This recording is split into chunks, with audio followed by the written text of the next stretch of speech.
নমস্কার,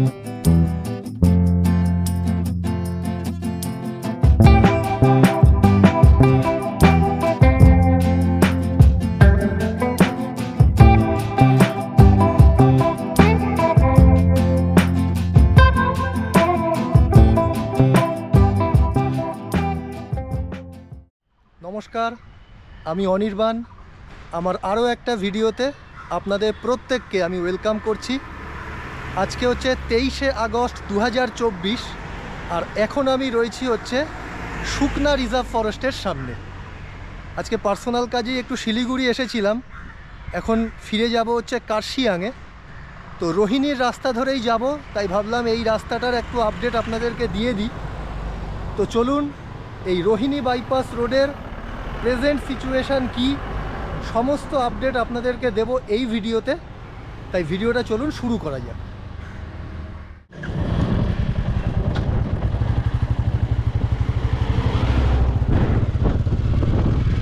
ফাইনালি তাহলে স্টার্ট করে দিলাম আজকের জার্নি।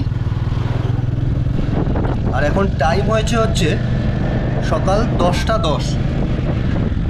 একদম দার্জিলিং মোড় আর শালবাড়ি ক্রস করে এসআইটি মোড়, মানে যেখান থেকে সুকনা রিজার্ভ ফরেস্ট স্টার্ট হচ্ছে, ওখান থেকেই আজকের ভিডিওটা স্টার্ট করলাম।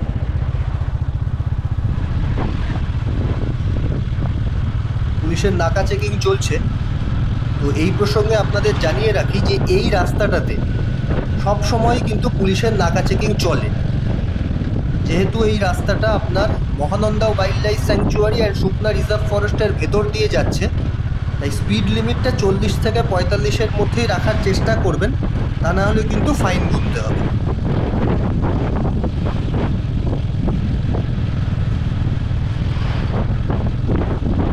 আপনারা যারা আমার ভিডিও নিয়মিত দেখেন তারা তো আমাকে চেনেনই, আর যারা আজকেই এই চ্যানেলটা প্রথমবারের জন্য দেখছেন তাদের জন্য আরও একবার আমার ইন্ট্রোডাকশানটা দিয়ে দিই।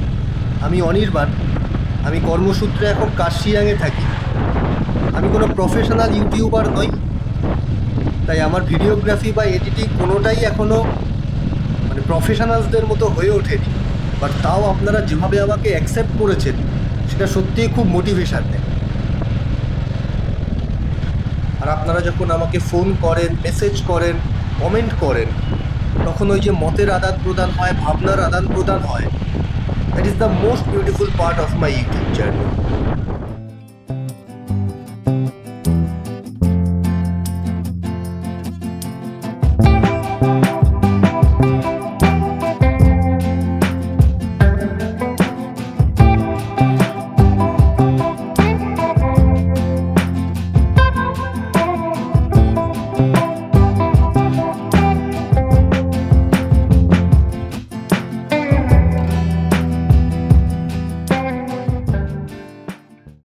এখানে আমি চলে আসলাম হচ্ছে সুকনা মোড়।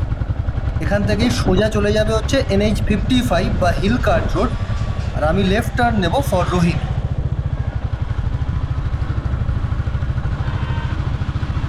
এই সুকনা মোড়কেই আবার বলে হচ্ছে ক্যাপ্টেন রাম সিং ঠাকুরি চক। আপনারা যখন সুকনা মোড়ে আসবেন দেখতে পাবেন দুটো স্ট্যাচু রয়েছে, একটা হচ্ছে BR আম্বেদকারের আর একটা হচ্ছে ক্যাপ্টেন রাম সিং ঠাকুরি। এই রাম সিং ঠাকুরি হচ্ছে সুভাষচন্দ্র বসুর আজাদিন ফৌজের একজন সৈনিক ছিল।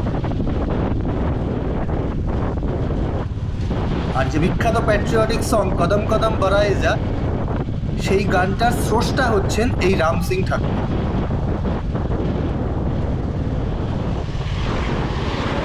আর এখানে এই বোর্ডটা দেখুন, Mahananda wild life sanctuary, do not enter the forest. তাই এই পোর্শন দিয়ে যাওয়ার সময় দাঁড়াবেন না, একদম স্ট্রেট বেরিয়ে যাবেন।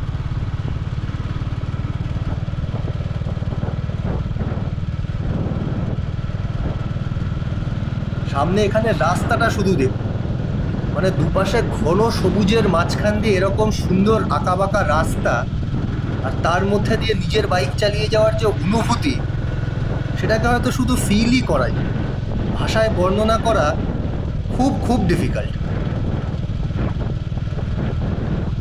আমরা যারা উত্তরবঙ্গে থাকি তারা হয়তো কলকাতার সুযোগ সুবিধা অনেক ক্ষেত্রে মিস করি, কিন্তু এরকম বিশুদ্ধ বাতাস, চারিদিকের অসাধারণ প্রকৃতি, মানুষের সারল্য, এইগুলো হয়তো আবার কলকাতায় গেলে পাওয়া যাবে না।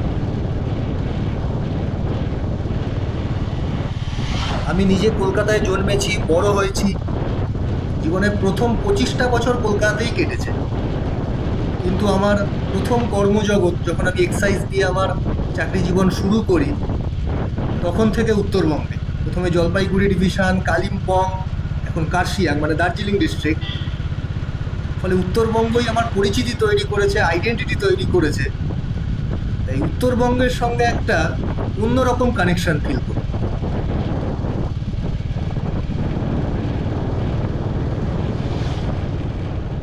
শিলিগুড়ি থেকে কার্শিয়াং বা দার্জিলিং যাওয়ার সময় যখনই আমি এই শুকনা ফরেস্টের ভেতর দিয়ে যাই, তখন সুনির্মল বসুর ওই সবার আমি ছাত্র কবিতার কিছু কিছু লাইন খুব কানেক্ট করতে পারি এই জায়গাটায় আসে। সেটা হচ্ছে যে, পাহাড় শেখায় তাহার সমান, হই যেন ভাই মৌন মহান, খোলা মাঠের উপদেশে দিল খোলা হই তাই রে, ঝর্ণা তাহার সহজ গানে গান জাগালো আমার প্রাণে, শ্যাম বনানী সরসতা আমায় দিল ভিক্ষা।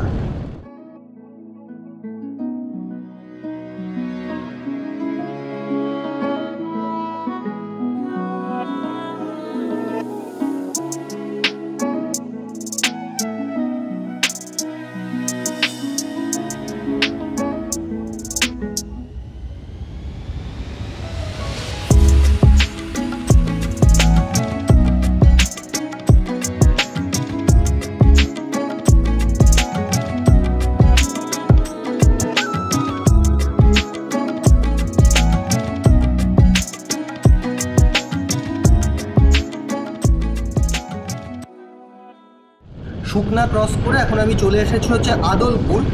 এই মোড় থেকে আমি ডান দিক যাব, আর এদিকে চলে যাবে হচ্ছে খাপড়াই। মানে আপনারা যখন দার্জিলিং বা কার্শিয়াংয়ের দিক থেকে এসে ডাইরেক্ট কলকাতা যাবেন যখন, তখন ওই দার্জিলিং মোড় বা শিলিগুড়ি টাউনে এন্ট্রি না করে একদম খাপড়াইল দিয়ে বেরিয়ে যাবেন। আবার যখন কলকাতার দিক থেকে আসছেন, তখনও যদি আপনারা শিলিগুড়িতে স্টে না করে সরাসরি একদম পাহাড়ে উঠে যেতে চান, তখনও খাপড়াইল দিয়ে ঢুকবেন। তাহলে সুবিধা হবে, ওই খাপড়াইলের রাস্তাটা এই আদলপুরে এসে কানেক্ট করবে।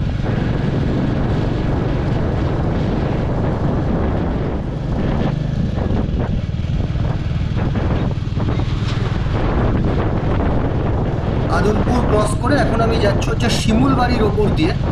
আর চারিপাশের এই যে চা বাগানগুলো, এটাই হচ্ছে শিমুল বাড়ি টি এস্টেট। চা পাতার সুন্দর গন্ধও রয়েছে কিন্তু এখানে।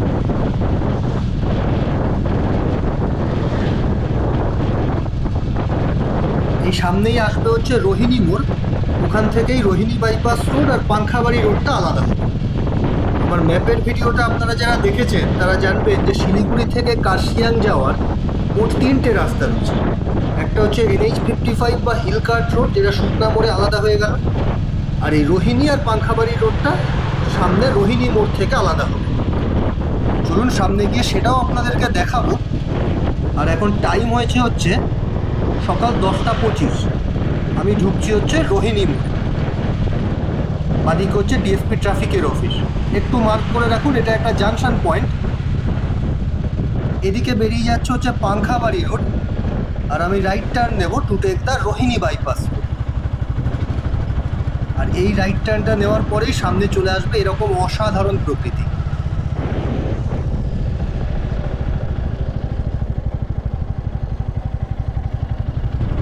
কিছুক্ষণ আগেই আপনাদের সবার আমি ছাত্রের কবিতার কয়েকটা লাইন আমি বলছিলাম। ভাবুন, এই জায়গায় আসলে মাথায় কিন্তু বাজবেই, আকাশ আমায় শিক্ষা দিল উদার হতে ভাইরে, কর্মী হবার মন্ত্র আমি বায়ুর কাছে পাইরে।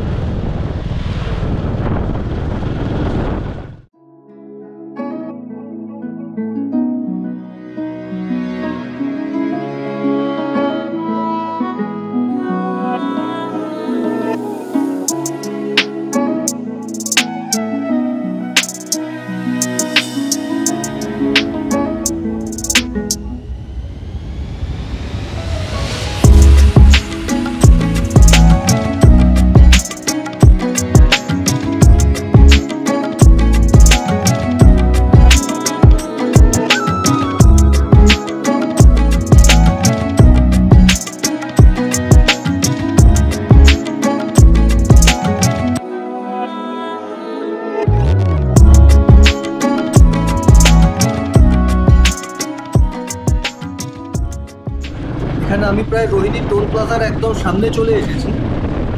এই শিলিগুড়ি থেকে দার্জিলিং রাইডের সময় রোহিণী টোল প্লাজা পর্যন্ত আপনি যা যা ন্যাচারাল বিউটি দেখলেন সবই হচ্ছে ট্রেলার।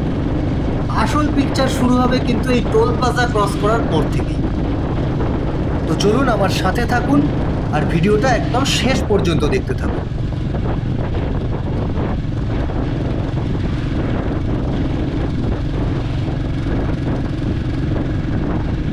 সামনেই চলে এসেছে হচ্ছে ওয়েলকাম টু দার্জিলিং গেট। এখান থেকেই শুরু হয়ে যাবে হচ্ছে গোর্খাল্যান্ড টেরিটোরিয়াল অ্যাডমিনিস্ট্রেশনের অটোনোমাস রিজিয়ন।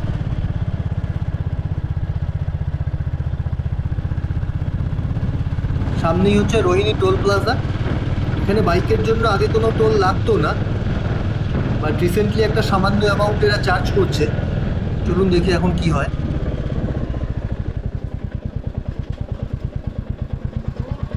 কতই রাজু?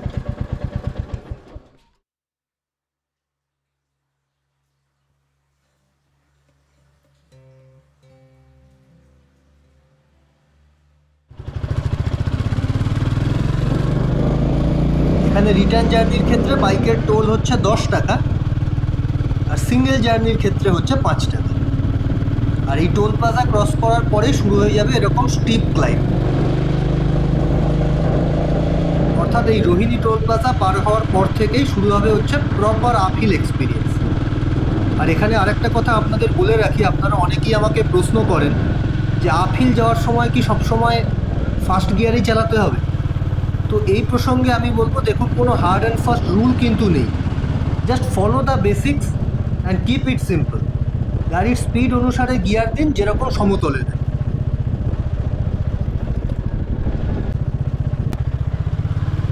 বাট পাহাড়ে চালানোর সময় কিছু মডিফিকেশানস প্রয়োজন, কিছু অ্যাডজাস্টমেন্টস প্রয়োজন। চলুন যেতে যেতে সেগুলোই আপনাদেরকে বলবো। আর আগে এখানে দেখুন নিচ দিয়ে বয়ে যাচ্ছে হচ্ছে রোহিণী নদী, আর পাশেই একদম রিভার সাইড রেস্টুরেন্ট। প্রচুর ট্যুরিস্ট এখানে দাঁড়ায়। ওই মোমো, থুকপা, ম্যাগি এসব এই নদীর পাড়ে বসে খেতেও কিন্তু দারুণ লাগে।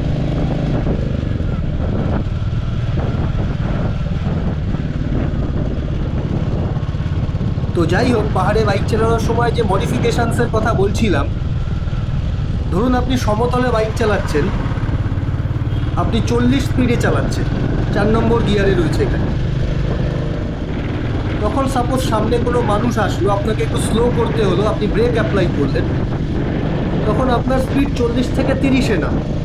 তখন আপনি কিন্তু জাস্ট একটা গিয়ার ডাউন করে 3 নম্বর গিয়ার থেকে আবার স্টার্ট করে দিতে পারবেন। বাট পাহাড়ে কিন্তু সেইটা হবে। ধরুন ওই সেম স্পিডে আপনি যাচ্ছেন পাহাড়ে, 40 স্পিড আর 4 নম্বর গিয়ার, কিন্তু সামনে কোনো মানুষ আসলো, আপনি ব্রেক অ্যাপ্লাই করলেন, আপনার স্পিডটা কিন্তু অনেকটা নেমে যাবে। মানে 40 থেকে একদম ডাইরেক্ট 10-এ নেমে আসবে। কারণ এখানে শুধুমাত্র ব্রেকের কারণে আপনার গাড়ি স্লো হচ্ছে না, এই ক্লাইম্বের জন্যও কিন্তু আপনার স্লো হচ্ছে। অর্থাৎ এক্ষেত্রে আপনাকে জাস্ট একটা গিয়ার ডাউন করলেই কিন্তু হবে না, আপনাকে দুটো ডাউন করতে হবে। এরকমই ছোটো ছোটো মডিফিকেশান, ছোটো ছোটো অ্যাডজাস্টমেন্ট পাহাড়ে করতে হয়। বাট আবারও বলছি, এটা কিন্তু কোনো হার্ড অ্যান্ড ফাস্ট রুল বা রকেট সায়েন্স নয়। এগুলো এক একটা রিফ্লেক্স, আপনার গাড়ি চালাতে চালাতে অটোমেটিক হয়ে যায়।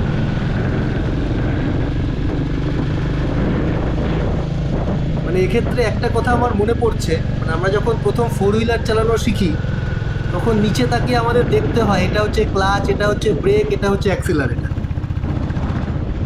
ব্রেক মারার সময় একবার নিচের দিকে তাকিয়ে দেখতে হয় ঠিক জায়গাতেই পা যাচ্ছে কি। আর যখন আপনি শিখে যান তখন কিন্তু অটোমেটিক চলে যায়। তো এইরকমই জাস্ট একটা রিফ্লেক্স। এগুলো এরকম আপহিল বা ডাউনহিল যাওয়ার সময় এই রিফ্লেক্সগুলো আপনার চালাতে চালাতে অটোমেটিক চলে আসবে। এগুলো নিয়ে বেশি ভাববেন না, just keep it simple, follow the basics, তাহলেই হবে।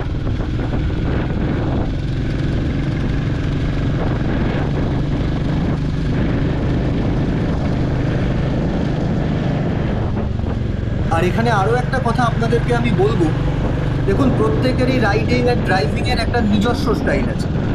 Follow that style. আমার ক্ষেত্রে যেমন আমি যখন ওপরে উঠি, আপহিল যাই, তখন একটা মোমেন্টাম নিয়ে উঠে যাওয়ার চেষ্টা করি।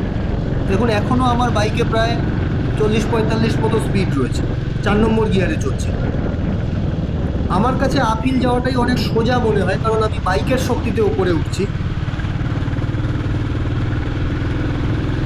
বাট যখন নিচে নামতে হয় তখন কিন্তু শুধু বাইকের শক্তিতে আপনি নিচে নামেন না, পাহাড়ের ক্লাইম্বও আপনাকে নিচে নামায়।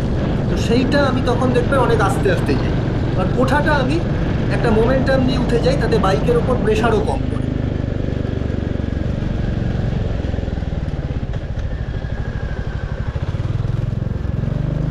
তবে আবারও বলছি, আমার স্টাইল ফলো করবেন না, আপনাকে যেটা স্যুট করে সেইভাবে চালান।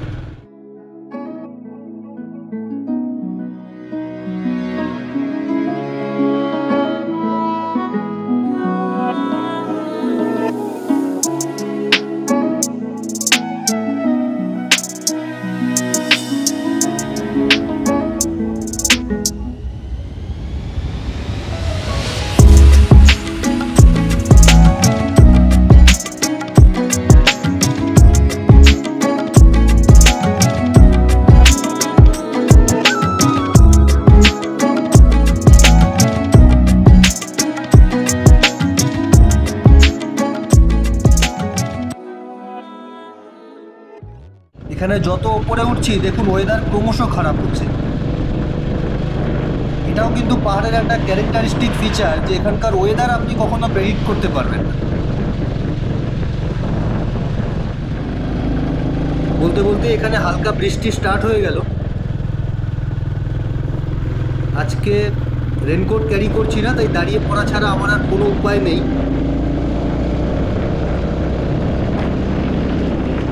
আর বৃষ্টিটা এখানে বেশ ভালোই নামছে আস্তে আস্তে। তো চলুন আগে কোথাও একটা দাঁড়িয়ে পড়ি, তারপর আবার বৃষ্টি কমলে যাওয়া যায়। বেশ ভালোই বৃষ্টি পড়ছে, তাই এখানে একটু দাঁড়িয়ে গেলাম। বৃষ্টিটা কমলে আবার যাব। এই ঘরে এখন ঢুকে রয়েছি। দাজু আমাকে বললো ভাই ভেতরে এসে বসো, তো ভেতরে গিয়েই বসলাম, মানে বসবো আর কি। পাহাড়ের এই কালচারটাই ভালো লাগে, এত সুন্দর আতিথেয়তা এইটা আপনি কিন্তু কোথাও গিয়ে পাবেন না। বৃষ্টির পর আবার স্টার্ট করছি। বেশ ভালোই বৃষ্টি হলো এতক্ষণ। এখন টাইম হয়েছে হচ্ছে 11টা 25, অর্থাৎ প্রায় 25-30 মিনিট মতো একটা ভালো বৃষ্টি। এখনও বৃষ্টি পুরোপুরি থামেনি, টিপ করে এখনও চলছে। বাট বৃষ্টির পরেও পাহাড়কে দারুণ মায়াবী লাগে কিন্তু। জাস্ট দেখুন একবার সামনেটা। আমি দৃঢ়ভাবে বিশ্বাস করি যে পাহাড় কিন্তু সব ঋতুতেই সুন্দর।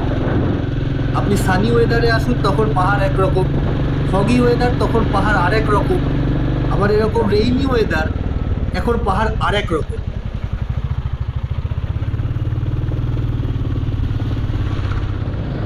বিভিন্ন সময় পাহাড়ের এই বিভিন্ন রূপ এটা অ্যাকসেপ্ট করার মতো ফ্লেক্সিবিলিটি আপনার থাকতে হবে।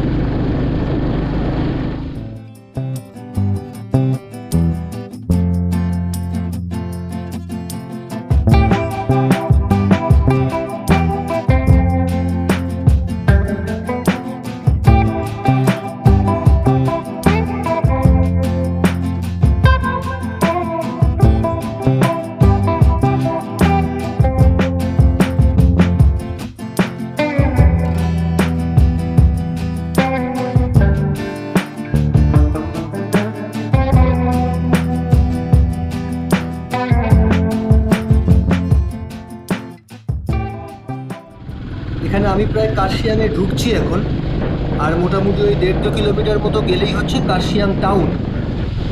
এখানে এই অনবদ্য প্রাকৃতিক সৌন্দর্য আর দুদিকের বিস্তৃত গালিচার মতো চা বাগানই কিন্তু আপনাকে ওয়েলকাম করবে আর বলবে welcome to Kurseong, the land of white orchid.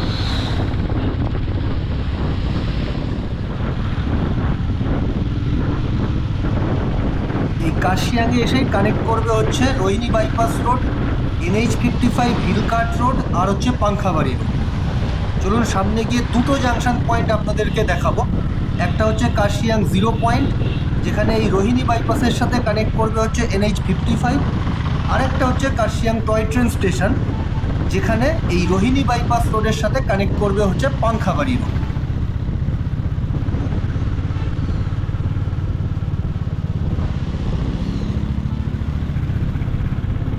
এই রোহিণী রোডের কন্ডিশন যেরকম আপনাদের দেখালাম পুরোটাই কিন্তু ভালো রাস্তা।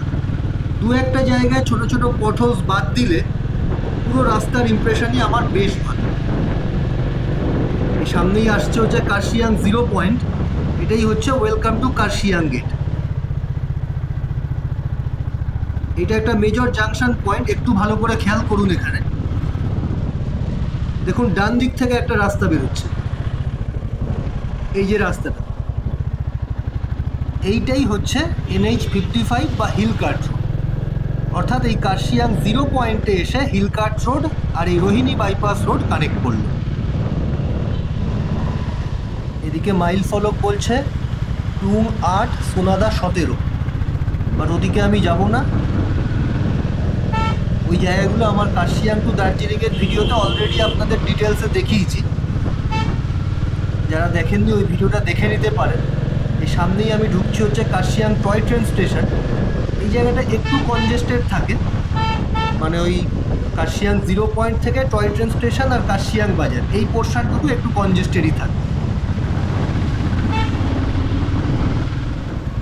ফাইনালি পৌঁছে গেলাম হচ্ছে কার্শিয়াং টাউন, আমার নিজের শহর, আমার কর্মের শহর।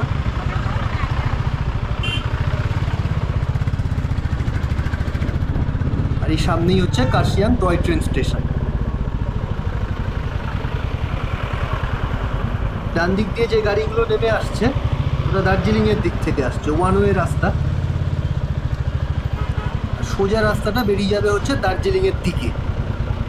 এইটুকু পোর্শন হচ্ছে ওয়ান, টয় ট্রেন স্টেশন থেকে হসপিটাল পর্যন্ত হচ্ছে ওয়ান।